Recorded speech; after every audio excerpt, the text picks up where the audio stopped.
Believe in Bigfoot? Dogman? Any cryptid? Are you skeptical? Curious about the supernatural, conspiracy theories, the unknown? Then come join us as we explore facts, tall tales, and encounters on Creatures and Curiosities.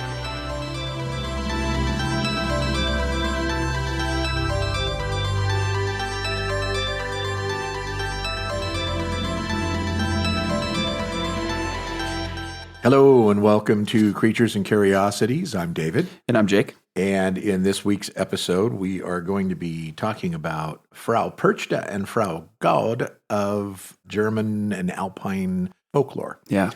But first we thought, since this is the first episode of 2025, that we would do a quick little recap of our first year of podcasting. Yeah. So if you have been listening, as you know, we are obsessed with cryptids. Yes. And the unknown and UFOs and things of that nature. And we're so obsessed with cryptids, we haven't got into the other stuff yet. We haven't even started with conspiracy theories. We'll get there, which but we have many. We have ghost stories. We've got it all. And we get too excited. We start talking about what to do next, and we spend hours. Because there's so many cool cryptids out there that it's hard to not do cryptids. Yeah. But there's also a lot of great governmental conspiracies and assassinations and things that can be talked about. Exactly, but we will get there in time. So we thought we'd do a quick little recap of our cryptid episodes. Yeah. And we thought it might be fun to do like a cage match of of the different cryptids, pit them against each other and see who wins in the end. If you have listened, you'll know that we've done 18 different cryptids over the course of the year. So when we do this cage match, we're going to have to do this based on they're relatively the same size. Right. So if one would normally be huge or something and the other one's not. Yeah. Except in the event of the gnome, because the gnome has 7 times the normal power. So he does, that doesn't matter with him, yeah. So he's a little guy, but he's pretty strong. So we're gonna do this based on the fact if they were kind of equally paired, who would win? Right. All right. So let's get into it. Chupacabra versus Wampus cat. I'm thinking if we're talking the original Chupacabra too, not what it's kind of become, which is still violent. I'm thinking Chupacabra wins. Chupacabra? He's kind of demonic, and that's why I think he's going to win. He's got that almost supernatural blood-sucking ghost. Yeah, he was kind of like lizard-esque. Yeah. Yeah, you're probably right. Because he did jump on his prey, hold it down, suck off the back of the neck and drain these bodies. Unless you could persuade me otherwise. Well, I was thinking Wampus cat with the extra legs and the ability to run and grab and claw and, the strength of a cat. You think about a domesticated cat, it scratches you and it stings for a week. Yeah. I'm changing my answer now. Yeah. And I don't know why I knew it had 6 legs, but the fact that it could stand up and grab you with some and then swipe at you with the other. Yeah. That's a huge factor. Kind of, the evisceration of the midsection while it's strangling you at the same time, So. Oh, okay. Yep. I'm changing. You got me. All right. You swayed me. All right. Wampus cat. Wampus cat wins that one. Let's get into Bigfoot versus Lizard Man. Which is another kind of tricky one. Yeah, that's going to be a tough one because Lizard Man, he was pretty strong, pretty frightening, and being able to rip that metal off the cars. And those claws, yeah. The claws. But you got to think Bigfoot's got that brute strength. I'd have to go Bigfoot. Bigfoot, right? Yep. Yeah. I'm with you on that one. Now, your one. son, I know, would pick Lizard Man. He's going to probably be upset with me because he's going to say, Dad, Lizard Man. You may have to sit down and explain to him just how strong Bigfoot actually is. He's a huge Lizard Man fan, so he'll be, sorry, buddy, but I think Bigfoot's taking him this time. Yeah. And he's like the number 1 cryptid, so he's got to win, right? Yep. The gnome, the little Porterville gnome, that rotten little guy. Yep. Jersey Devil is his match. What are we doing? The flying thing threw me off, but I'm thinking the gnome with the strength and the trickery of just the little shenanigans that he plays might be able to win by essentially scheming his way through it, not necessarily just an all-out brawl. Power of the Jersey Devil, the fact that it can swoop down, it's got claws and whatnot, but then you think about that little guy could maybe grab it and like slam it into the ground. Right. Then now I'm remembering that the Jersey Devil took a cannonball. It did take a cannonball, but if we're going to make an equal match, then we have to take away that they can't be killed. Right. Okay. So in just a battle of sheer strength and whatnot. I'm going back to gnome then. Yeah. I'm gonna go with the dirty little gnome. All righty. Yeah. There we go. The next would be the rougarou versus a skinwalker. Now, I love the rougarou. Right, yeah. Flat out, period. I don't care how you slice it, dog, man, werewolf, rougarou. Anybody that's listened to us knows that we're obsessed and we're psychotic. Yes. If anything to do with a dog, man, I want it to win. Yes. But how do you beat a skinwalker? And I don't think you can. I was kind of disappointed because I think we have to give it to the skinwalker. It can turn into anything. Yep. It's very spiritual. And again, let's get out of if they're equally matched. But a rougarou kind of is a skinwalker in a way. Remember, we did talk about that, where it could be your local pharmacist or something, and then he's in your house, the next night, ripping your guts out because you broke Lent. But still in the tradition of the skinwalker. Yeah. I don't think you can beat it. Right.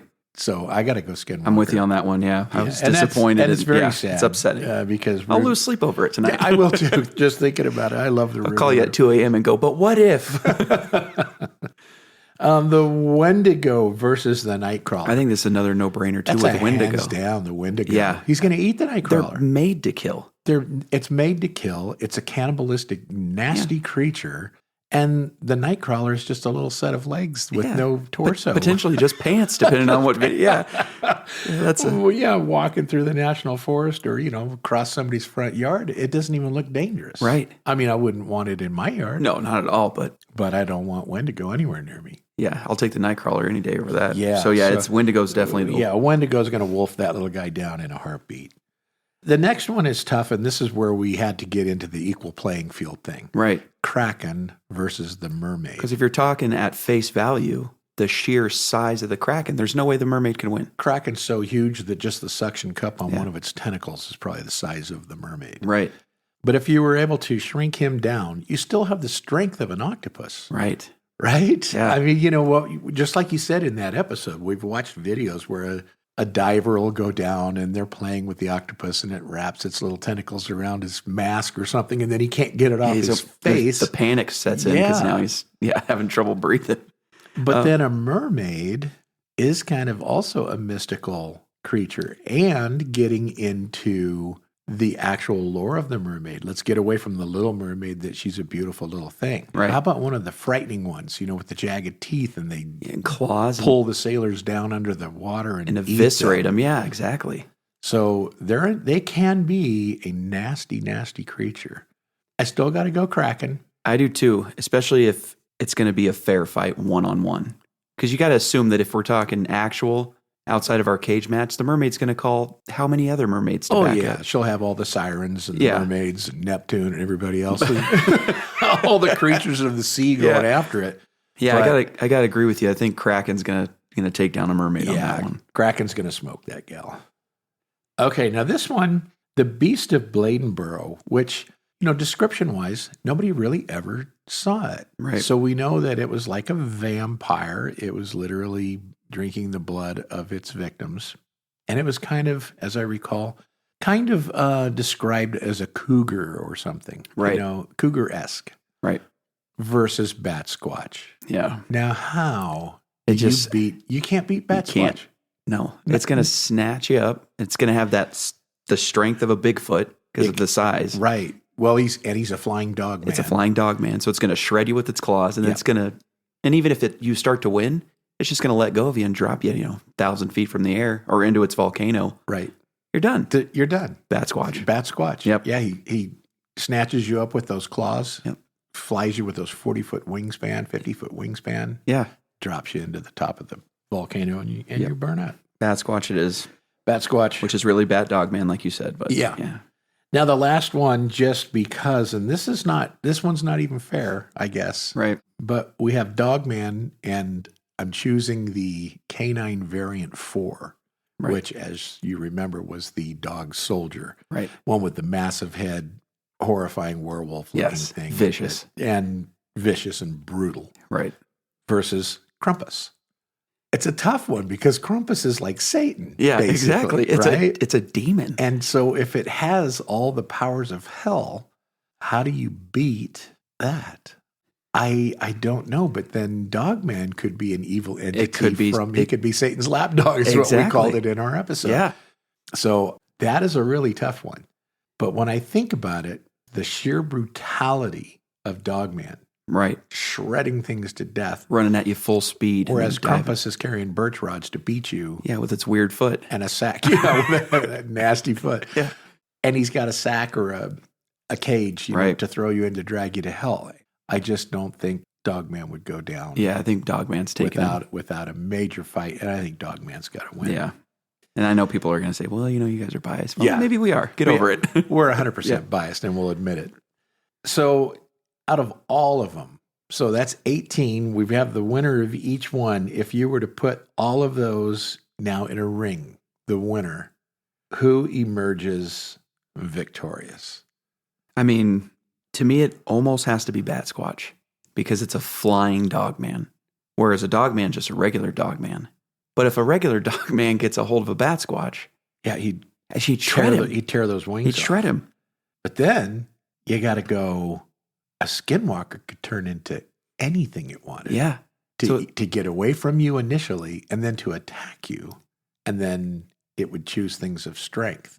However, it generally takes on the form of normal things. Right. Like a grizzly. Yeah, so it's not going to make up its own thing just to be better. Right. Whereas Bigfoot, Bat Squatch, Dogman, I think are probably the strongest out of all those things. Yeah. Kraken would be out of water and so would a mermaid. So it'd be really hard.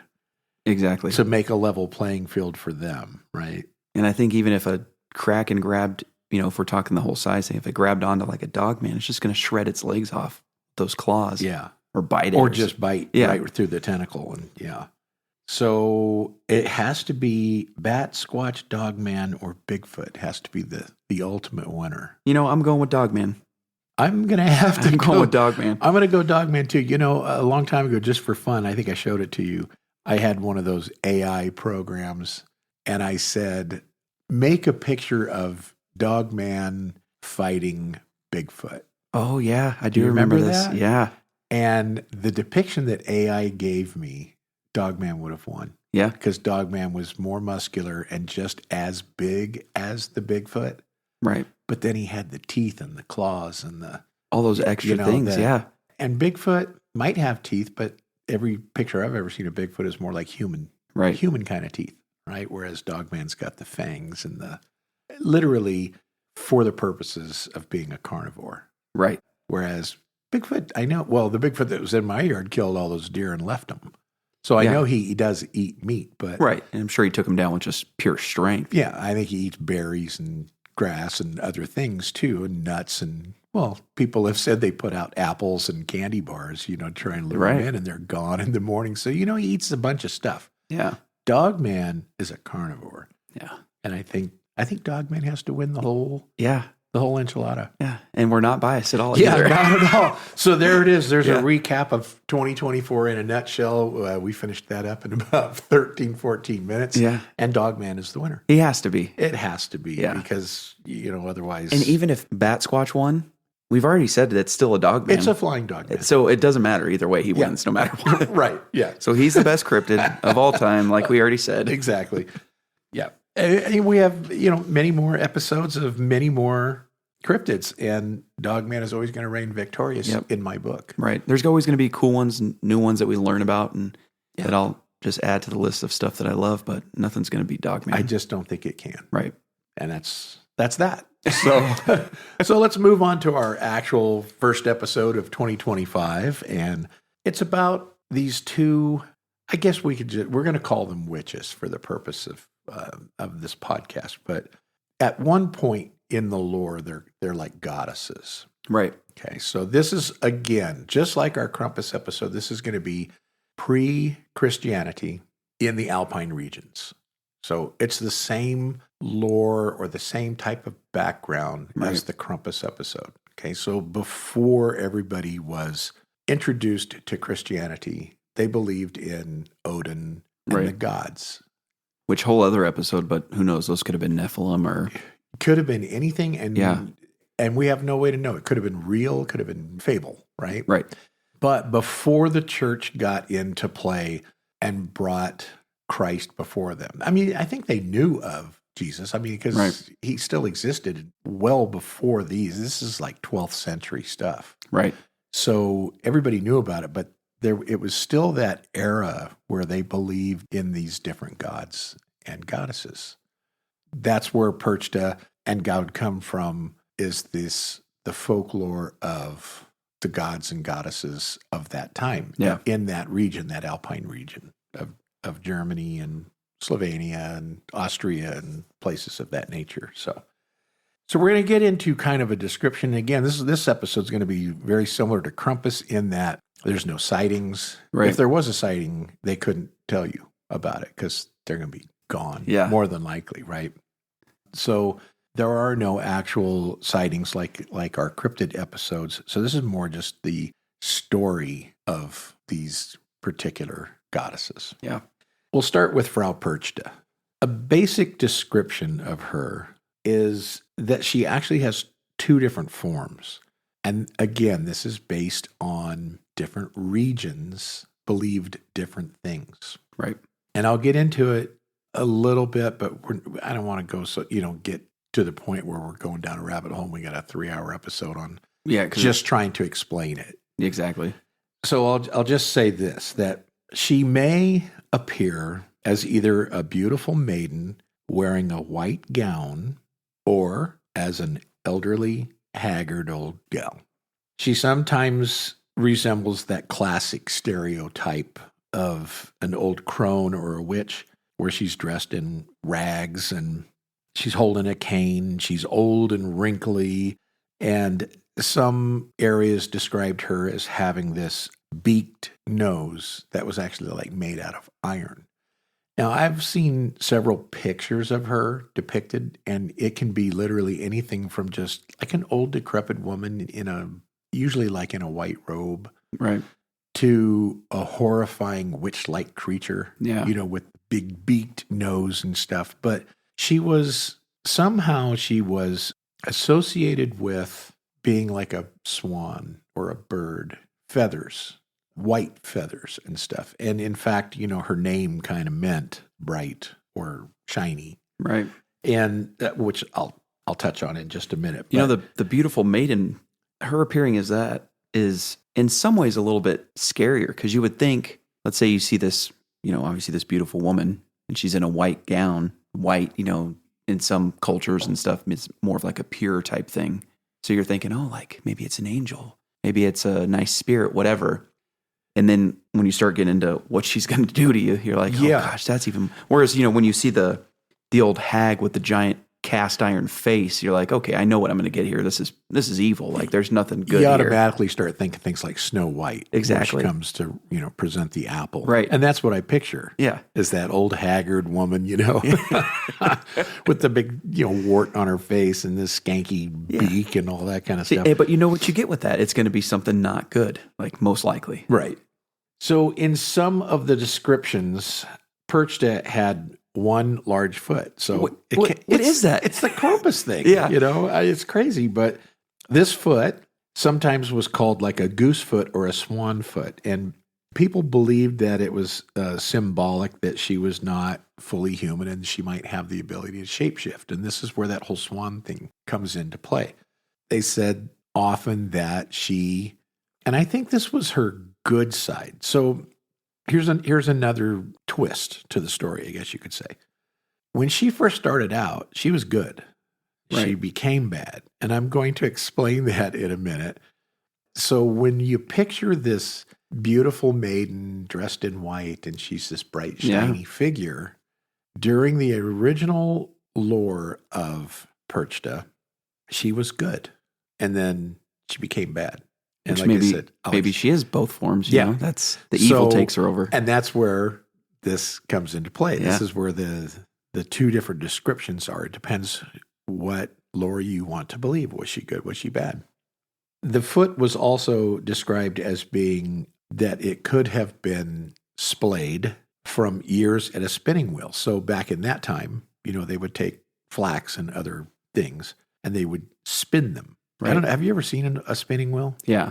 Well, not in person, but I've seen like pictures of them and stuff. Okay, if you ever want to see one in person, and they'll show you how it works, is out in Virginia City in Montana. Yeah. If you go to the old ghost town, one of the buildings has an active display where there's a woman in there at a spinning wheel turning all these different items, whether it was cotton or whatever, and how it spins it into thread or yarn, or, they can control the thickness of it. Yeah. And then they put it on the weaving boards and all that kind of stuff. So back in the day, spinning was part of like a young woman's job. Right. They had to have it all done so that all of this yarn was available to make clothing, bedding, etc. So Perchta was like the queen of spinning. I mean, I don't know how else to put that. Well, she's got that big mangled foot, so of course. Yes, and so that big foot was always on the spinning wheel. That they used it as you pumped it, and it would continue to spin the wheel. So if you spent many, many, many years doing that, it could deform that foot. Right. And so it makes me think of that movie. What is it? Lady in the Water or something like that. Oh, yeah. That apartment building, that guy comes out and his one arm is like emaciated, but the other one's he looks like a bodybuilder. Yeah. That's kind of like her foot, just one giant. Just a nasty thing hanging off of her leg. But the other characteristic that was later instilled about Frau Perchta is that she often carried a knife or a sickle or some type of a dangerous weapon with her at all times. So let's get into the lore. Perchta was originally known as a goddess in Alpine paganism before Christianity came to that region. And this was in like the upper Germanic regions and Austrian and Slovenian areas of the Alps. Okay. So Perchta was very similar to Frigg, who was Odin's wife. Yeah. And we talked about Odin in the Krampus episode. Right. And Odin basically was the god of that region. A lot of TV shows and stuff will talk about it. If you ever watch anything on the Norsemen and the Vikings TV show, and all that kind of stuff, they always talk about Odin and Woden, as they would call it. Anyway, Frigg was Odin's wife, and the reason that there was a similarity between Perchta and her is because they were both goddesses of spinning. And so they were both deities that could also lead the wild hunt. And we'll talk about the wild hunt in a minute, because it's a whole nother episode. Yeah, that's a big thing. Yep. The wild hunt, you can talk about for another hour easily. Oh, yeah. And so I don't want to get too in depth on that, but I will explain. Definitely got to touch on it. Yeah. What it is. But Frau Perchta's story actually begins, she was originally named Perchta. And Perchta means bright or shining one. And in some regions, she was referred to as Bertha or Berta. And that means white lady or lady in white, which, if you hearken back to the, young maiden dressed in white and she's beautiful and all that stuff, that was the original concept of her, was that she was Berta and she was this beautiful woman. As the white lady, she was associated with birch trees, and she would protect the forest and wildlife and anyone who lived there. And she was its guardian. And she was also a spirit guide, bringing the dead into the afterlife. And that was a good one. Like Hel was the leader of Hell, and her minions would drag people into hell, right? But Perchta, later known as Perchta actually took people and led them into heaven. So, I mean, that's a good thing, right? Absolutely, in your lore, in your belief, she was like a divine being that helped you cross over into the afterlife.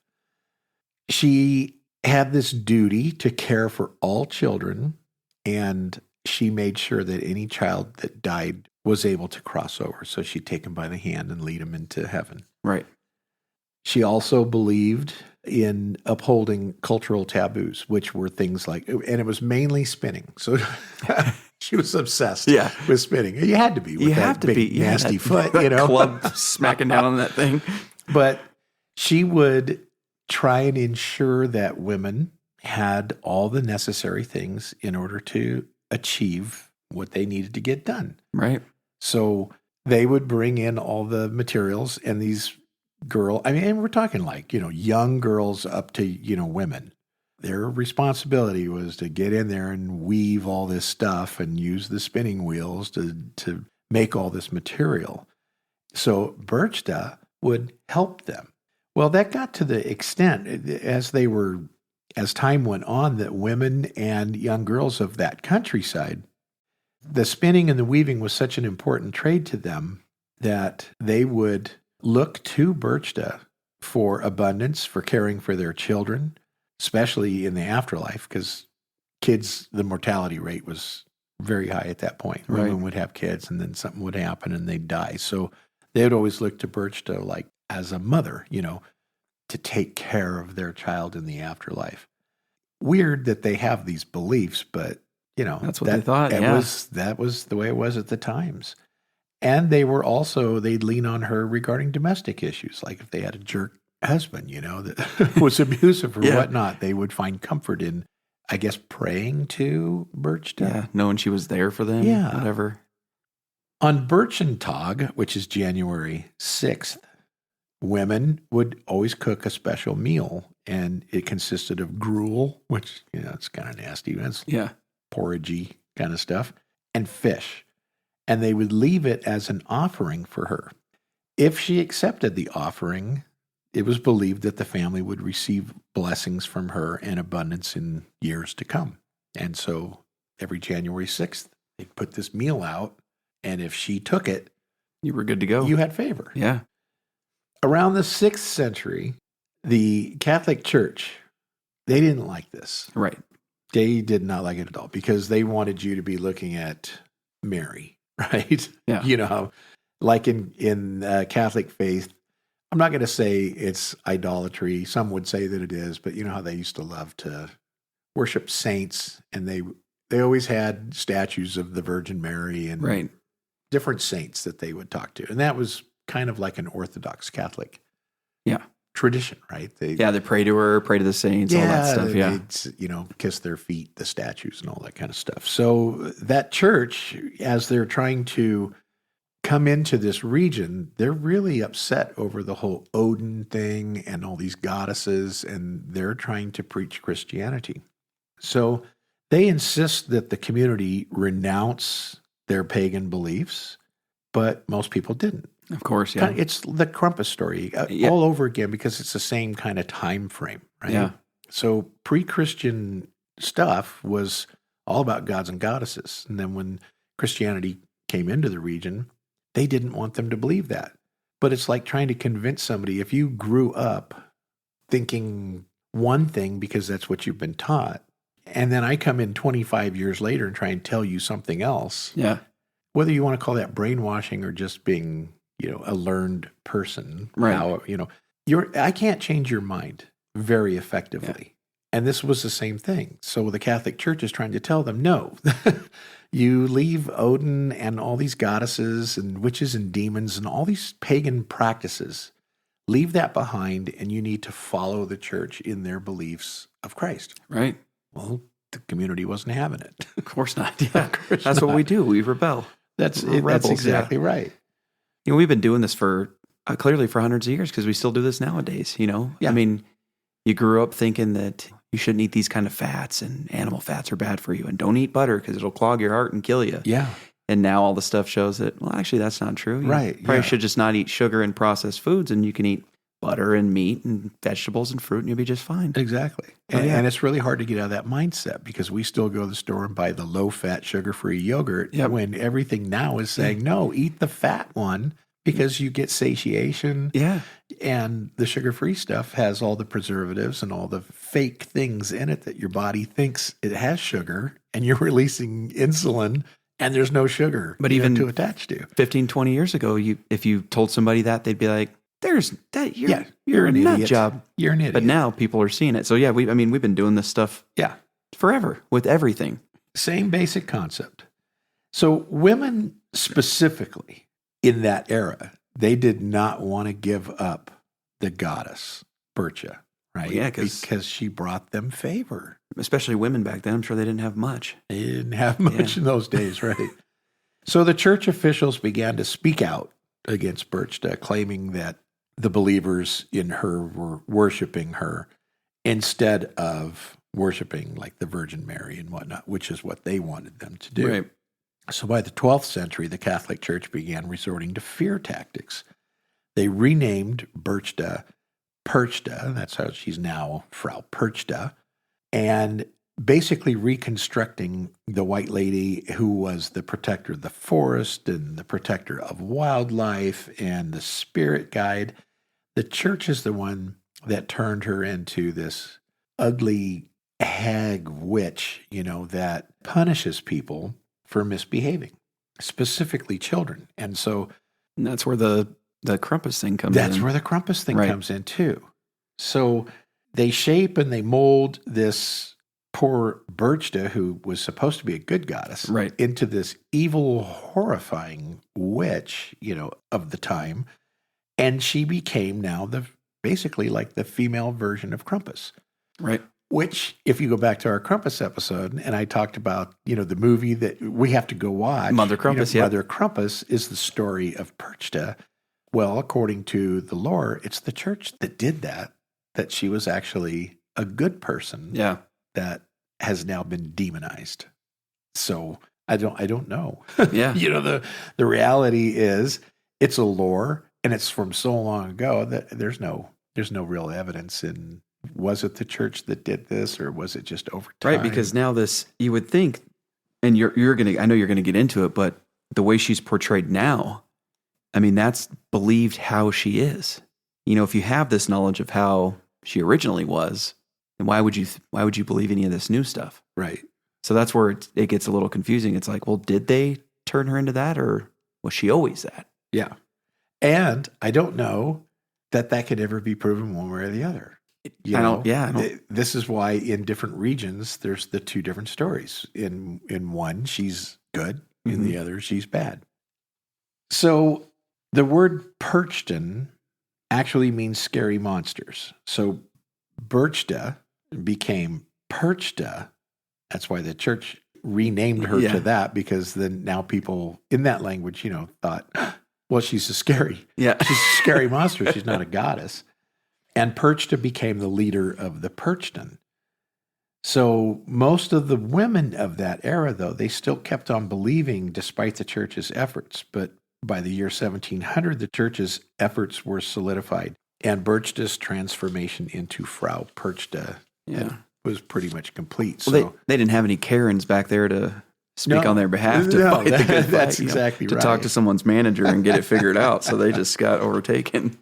And so because of and I hate to keep saying this because it makes the church sound evil, but, because of what the church did, turning this otherwise good goddess into this devilish, Krampusy kind of a person, she actually became associated with Krampus over the folklore. Yep.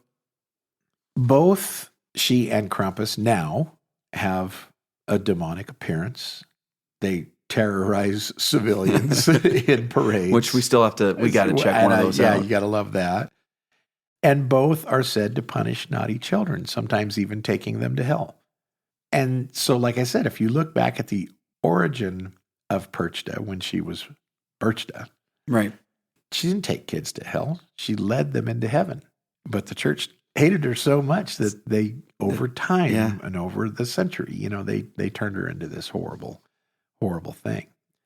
Similarities are certainly there between Perchta now, the belief of her now, and Krampus, but there is a difference between the two. Obviously, Krampus was inspired by the devil himself, and his association with St. Nicholas and his chains and his appearance and what he does, grabbing kids, punishing them, beating them, torturing them, possibly, dragging them off into hell and whatnot. Those are clear depictions of how Satan is. Right. Perchta, on the other hand, is now associated with the wild hunt, which is like this ghostly procession that has different interpretations based on where you are. Yep. And so without getting into it too much, The interpretations are like this. One is that the Perchtan, which are followers of her, you can just, in today's day and age, they're going to tell you that Perchtan are ghouls, ghosts, and demons. Right. Okay. In the original origin of Perchta, she was taking and guiding spirits into heaven. And so she was leading them into heaven. That's been now turned into she is leading these evil spirits on wild hunts. So we went from her doing a good thing to her doing a bad thing. Her being just evil, yeah. The details of the wild hunt will vary by different cultures too, depending on what region you're in. But it all comes down to the general belief that the term wild hunt is a band of ghosts, demons, spirits, and otherwise evil things that are on horseback on a mad hunt. Right. And so you got to ask you, well, what's the hunt all about? What are they hunting? Right? Yeah. So the wild hunt is basically described as an omen of evil that brings death, destruction, and fear. And those hunters, the demons and the ghosts, they can either drag people's souls to join them on the hunt. So, if you're out in the forest and that hunt happens to be coming by, they can like snatch your soul right. You drop your body right there, take your soul, and now you're part of the Perchtan. For eternity. For eternity, yeah. And you're riding this wild hunt all the time. Or they can drag you to hell for all eternity. Either way, it's not good. Not a good deal, yeah. No. So you're either going to hell or you're joining the hunt. I would guess being a part of the hunt would be better than being in the bowels of hell, but yeah, I don't know what it entails to be. But if you had any thought process, which maybe you don't, maybe once you're there, you're just then you got to know that you're dragging other people's souls into damnation. So you're kind of tormented by that. Yeah. So I don't know. It's a lose-lose either way. It's a lose-lose, absolutely. So in the tradition of the North, though, the wild hunt was always associated with Yuletide and great winter storms. So it is the Alpine region Christmas tradition. It's like the solstice, right? Yeah. Hits and Krampus starts coming out. Well, that's when this stuff happens too. So the wild hunts are always like in the wintertime. Yeah. And always around Christmas. So getting a little deeper into the story, when Frau Perchta is not leading this hunt, and there's a million different things. Somebody will say that, Frau Gaude leads the hunt, Perchta leads the hunt, Odin leads the hunt. Yeah. There's all kinds of different beliefs. This is just one. So if anybody says, she's not the leader of the hunt, well, it is in some folklore. Right. Okay. So when she's not leading the hunt, this is where the horror story comes in. Yeah, because the horses storming through the forest, ripping souls out, isn't horrifying. Yeah, enough. that's not bad enough during Christmas, But she roams the countryside. She enters homes during the 12 days of Christmas. Okay, and Christmas. When they talk about the 12 days of Christmas, what you have basically is December 25th is Christmas. 12 days later is January 6th. January 6th, or the last night, is known as the Feast of the Epiphany. And the Epiphany was the celebration of the Magi, when the wise men came and bearing gifts for Christ. Right. So they have a feast in honor of that. January 6th is the scary night, though. I don't know how else to put that. January 6th, the 12th night, it's on that night that Frau Perchta comes out of the forest into the home for her little ghastly visit. Yeah. So you want Santa in your home. Right. Leaving you a coin in your shoe or a gift under the tree. You don't want Krampus because he's going to beat you with some birch rods or he's going to drag you to hell. And you definitely don't want Perchta. You don't want Frau Perchta. No. Little kids, young servants in the household, hopefully were well behaved. Yeah. If they weren't, there's a gruesome event coming. Anyone that told a lie if she walks in and your house isn't clean.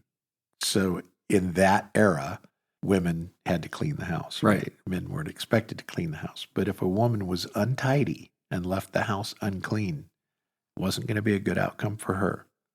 She would go into the room where the spinning wheel was. And if all the spinning hadn't been completed by January 6th, stand by. Perchta would know that you've been bad, you lied, you didn't clean your house, you didn't finish your spinning work. Whatever the case, just like Krampus knew all the little bad kids, she knew you were bad, and here's your punishment. You ready for this one? Oh, yeah. Perchta would take that sickle or that knife, walk up to you while you're sleeping, slit your belly open, remove your stomach and your guts, and then she would stuff the cavity of your body with straw and pebbles. And sometimes in some lores, she was so evil that she would take trash, just garbage, rotting food, nasty things, and shove them in your body and leave you in your bed dead. That bundle of sticks isn't sounding too bad right now. Yeah, I'd probably rather have a beating with a birch rod than have my internal organs removed and then stuffed with trash. She had this particular concern to see that girls were generally her victims, because if they hadn't spun all the flax or the wool throughout the year and have it ready by January 6th, they were victimized. Imagine if you got the flu for just a couple days, so you were like a day or something behind, and she's like, nope, too bad. Nope, that's it. There goes your intestines. Evisceration. Yeah. Boom, gone. Unkept houses, unfinished work, dishonest mouths meant your gruesome demise, period. And that is the lore of Frau Perchta. Yeah. So she went from this beautiful being leading little dead children into heaven. To being this... Probably the sweetest thing you could do. It turns into the horrifying thing, and you have the Catholic Church to blame for it, according to legend. Right. I can't confirm that, so, I hate to even say that, because I am a religious person, and I hate to think that a church would be so evil as to make people believe this stuff, over the years, that, hey, if you do anything wrong, you're going to die at the hands of this evil witch that they saw as a good person. Yeah. That's kind of cruel. Going on with Perchta, the last thing I have basically on her is that some of the lores say that if you ate anything other than the gruel or the fish that was prepared on the night of her feast that you're supposed to leave out for her, if you ate anything other than that, disemboweled. Which just doesn't sound like the best combination of food to put together. No. Gruel and fish. I mean, we can't do it separately. We have to do it at the same time. Come on. It always reminds me, have you ever watched TikTok where they have that fish, the can of fish? Oh, yeah. And they pop it, as soon as they pop it open, they're gagging. Yeah. I can't remember what it's called. I can't either. It's definitely from over in the European area. Yeah, right? And everyone's almost vomiting. Yeah, they are vomiting. There's some that are just on the smell. Disgusting to watch because they're puking their I wish I could remember the name of that. Yeah, I have seen those. Yeah, it's funny. But that's what I think of. Gruel and some nasty fish. Plugging your nose and chowing it. Well, I mean, you know what? It's better than having your guts cut out. Exactly. Yeah. Now, do you have to finish the whole bowl? Like if you leave a couple bites because you're on the verge of vomiting, and she's going to be like, well, that's, hopefully not. I don't think the lore said that you had to clean your plate. Yeah. But if you're eating gruel and fish, Yeah. I don't know. Maybe I'd rather be disemboweled. Yeah. I'm not sure. But now moving into the next one, and we don't normally do two in an episode, but they're just similar, right? They go hand in hand almost, yeah. And the holiday season just begs for this horror, right? Yep. Christmas is a wonderful time of year, but for this podcast, you got Frau Gaude and Frau Perchta and Krampus. How do you not talk about it? Yeah. I mean, to me, they're great lore. Yeah. Right? Oh, yeah. Fun stuff. So Frau Gaude, she is especially known in the South Central Germany. She's similar to the current lore of Frau Perchta in that she is this night witch that brings trouble and death, and she's always associated with 12 days of Christmas. So she is definitely a winter ghoul as well. You never hear about it. Like in June, there's no stories of her. It's when the winter solstice hits, the snow starts, the Christmas season is upon us, that you got to start worrying about Which stuff. is funny because usually, people will say, Happy winter solstice. It's, Yeah. Yule tides and all this. And it's like, no, I don't want to get disemboweled or beat with birch rods right. or what's coming up next with Frau Gaude here. I can only imagine growing up in that era and being a child, Yeah, you're just horrified. You'd be horrified to do anything wrong. But you know what? The chores were getting done. Chores were getting done, and the kids were probably better than they are here. Yeah, they're not mouthing off. Right. Yeah, the total disrespect that you get from kids nowadays. Yeah. But anyway, Frau Gaude, she haunts towns and villages during the 12 days of Christmas, and she brings with her this pack of ghostly hounds. They're basically like a hellhound. Yeah. Right? The lore of Frau Gaude says that when she was a mortal, so she was an actual person, according to the lore, she made a wish that she could hunt forever, and she got that wish, but it wasn't a good one. Yeah, they never are. No. So for now, much of the year, she rides with the Perchta in the wild hunt. And this is where people get her confused with Perchta. So Perchta is, in some lores, the leader of the wild hunt. The Perchta are followers. They're the demons, the ghouls the ghosts, etc., that follow Perchta. And a perched is an individual ghoul. So the Perchtan's the leader. A perched is one person. Perchtan is the whole group. And yet in other lores, they'll tell you that Frau Gaude actually leads the wild hunt from time to time. So I don't know if she shares that responsibility with Perchta, if they ride together. One of them's taking a vacation day disemboweling people, so you take the hunt this week and I'll get it next week. Exactly. And I don't know if it's different lores that this one's in charge and the other one's not, or that one's in charge and this one isn't. If they ride together, I'm not sure exactly how that works. But most of the time, you'll read that Perchta is the leader of the wild hunt.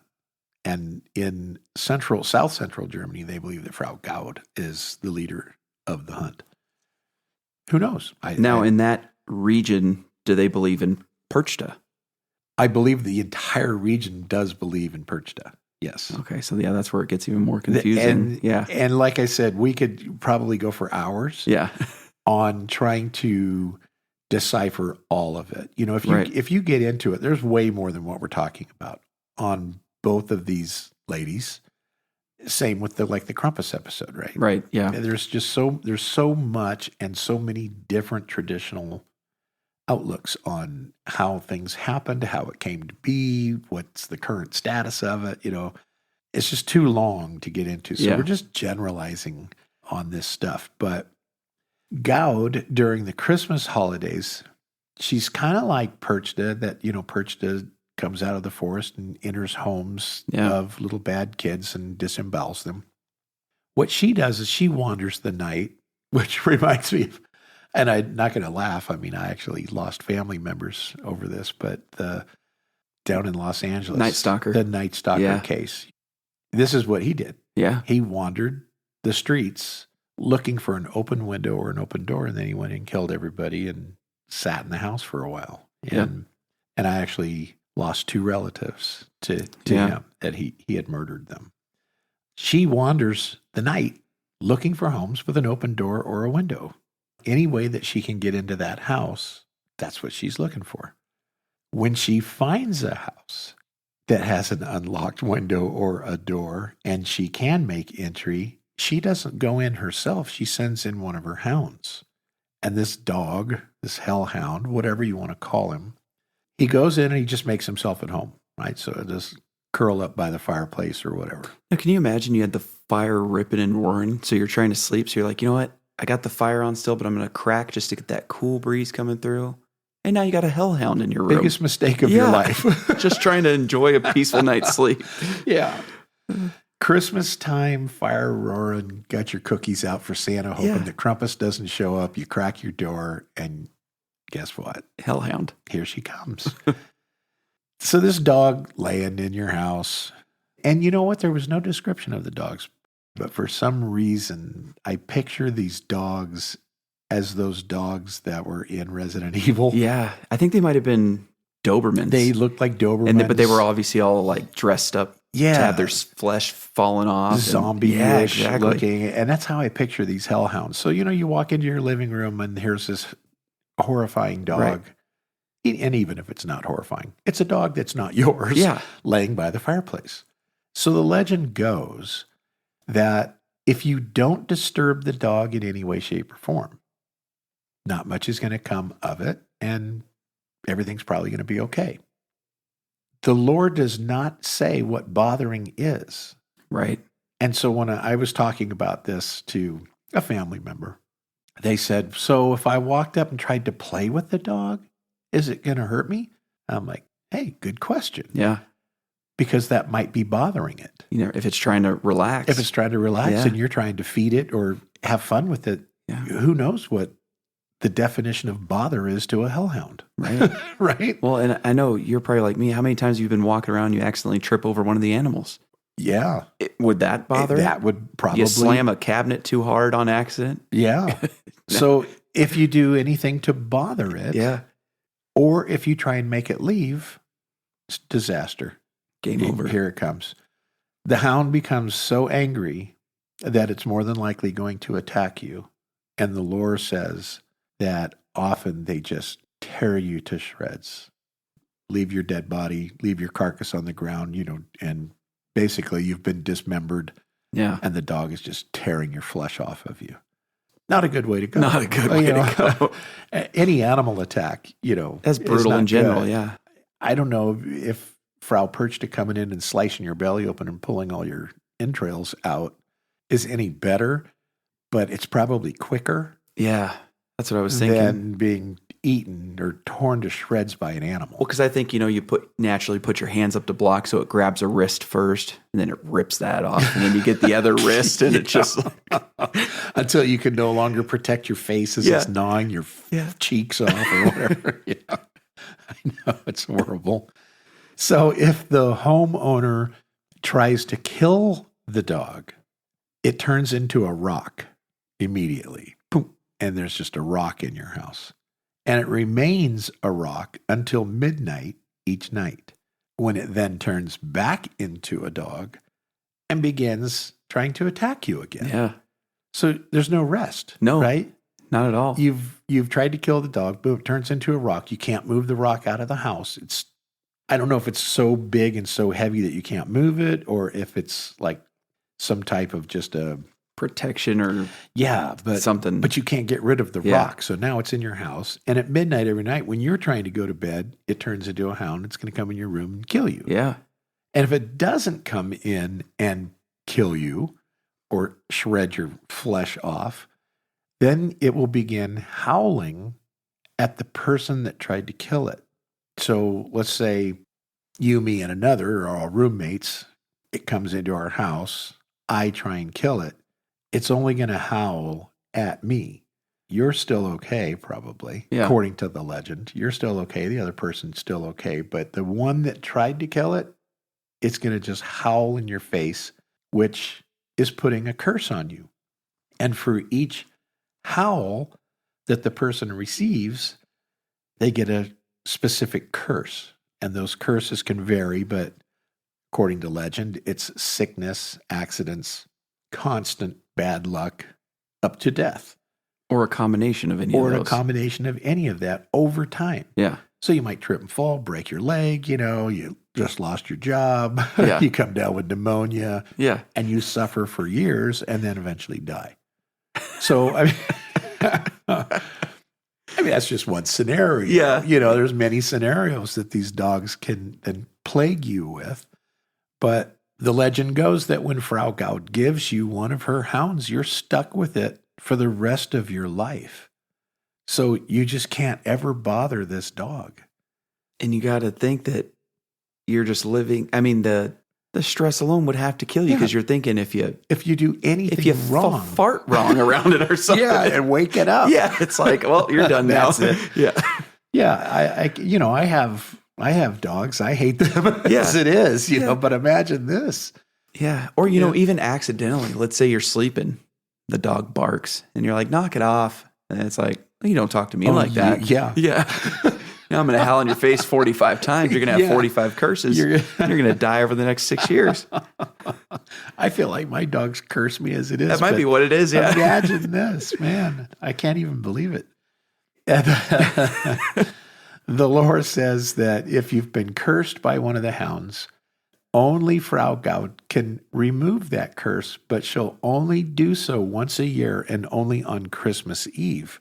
So, she kind of goes into the wind, I think, after the Yuletide season, right? So after the 12th day of Christmas, January 6th, I don't think you see much of her. She goes back out on the wild hunt, dragging souls to hell. You're stuck with this thing for at least a year. You're stuck pretty much. Yeah. And if anything happens, you can beg her. And I don't know how. It doesn't say that. I don't think she comes to your house and checks on you. Yeah. So because she's spiritual, I'm wondering if it's just almost like prayer. Like you're just calling out to her. Just calling out to her. In the darkness of night. You're laying in your bed saying, "Please, please, Frau Gaude, take this curse away from me." But not yelling too loud because you might take don't off want to wake the dog. Yeah, exactly. Yeah.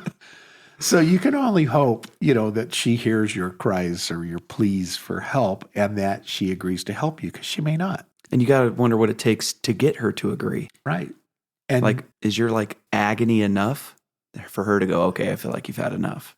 Or and so there is a portion of the legend that says that she is apt to help you because she used to be mortal. Well, there you go. And she used to be a good person. So there's that little bit of good in her there's still, just that skosh, of there's something in there, that might have some feelings for your situation. When she sees at the end of the year that you've lost a leg and you've partial you're burn victim now, and on your deathbed, you've lost everything. It's okay, we'll let it go for now. Yeah.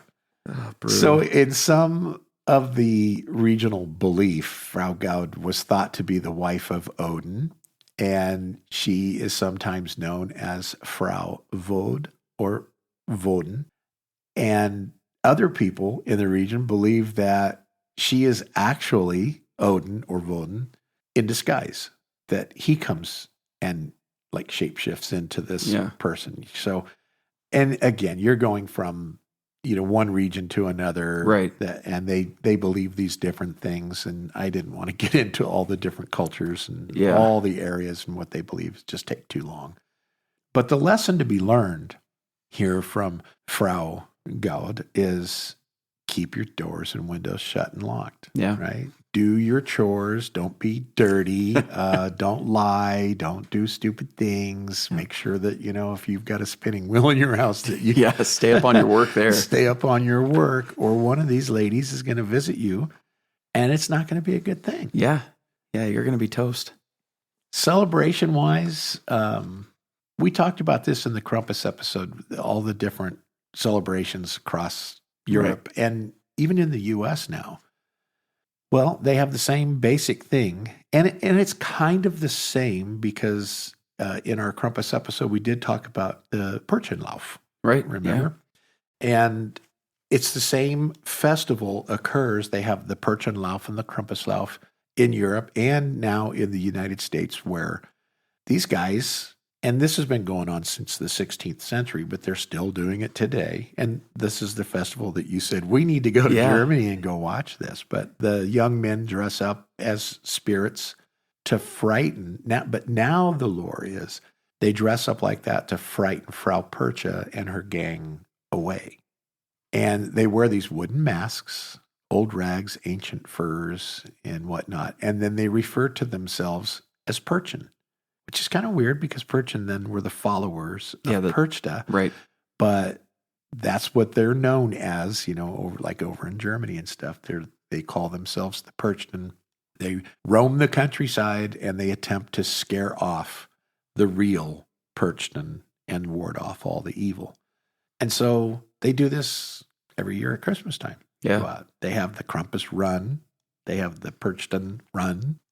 They chase children through the streets and terrify them. I couldn't help it. After a couple days after we recorded Krampus, I started looking it up, some of the videos on YouTube, And some of those costumes are phenomenal. Really? But they had one where the guy, he was dressed up kind of like Krampus, and he yanks a guy out of the crowd and just starts whipping him with a stick. And the guy was into it too. But it didn't look like he was doing it nicely. Like, it's all part of the show, but the guy was definitely probably going to have some bruises the next day. Like, it was pretty impressive. Some of them had almost like, you know how some of the Hawaiians or the Pacific Islanders do the fire sticks and twirl. Oh, yeah. So they were dressed up like that, and they were twirling fire as they go through the streets. It was pretty impressive. Wow. Yeah. Well, we need to be over there. See? I just really want the sausages and the schnitzel. I don't really care about the festival. That's the main thing. Yeah. Give me some spätzle. That's terrible. The funny part about this whole thing is, Christmas is supposed to be a time of joy and celebration. And I guess it just reminds you, keep your doors and windows closed. You might get a visit from Krampus or Frau Perchta or Frau Gaude. Yeah. We don't want that. No, definitely not. But I'm definitely into these stories, and I think that they're a lot of fun. I don't think that we really got into it in depth. So if anybody, was interested in what we were talking about, they should probably look it up and and watch some of the videos of some of these festivals and things of that nature. But, Christmas is behind us. We got a whole new year. We've got all new episodes coming out. It's going to be a lot of fun this next year. We're getting more and more used to our equipment in our studio. Liking it. Yeah. Big time. Really enjoying it. And we hope that you're enjoying it as well.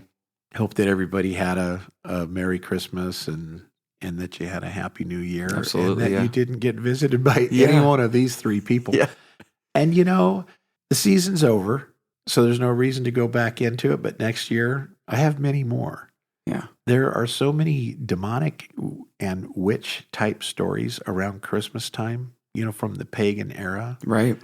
There's even more heinous people than this that come to visit during the Yuletide season. Which we'll get into all of it, yeah. And I think, next year we'll talk about a few more. But for now, I think it's back to cryptids and conspiracies and things of that nature. Yeah. So, you got anything else? No, that was it. I enjoyed this one. Me too. I think our next episode in a couple of weeks is going to be on the Pope Lick Monster. Yeah. And where's he from? Kentucky. Yeah. And So we got another cryptid over in that region, and which could be the cause of some deaths. Yes. So that'll be interesting to get into. So this one will be interesting because there are documented cases of people actually dying and accidents occurring right where this guy is. Yeah. So it's going to be a fun one. Oh yeah. I mean, not for those people. Not for those guys, yeah. But we can't change that. So, but the story is going to be fun. So until next time. Yeah, that's it. Thanks, guys. Thanks for joining us today. If you enjoyed the show and you want to help us out, then go ahead and give us a follow, leave us a review, and don't forget to turn on the automatic download button so you don't miss any upcoming episodes.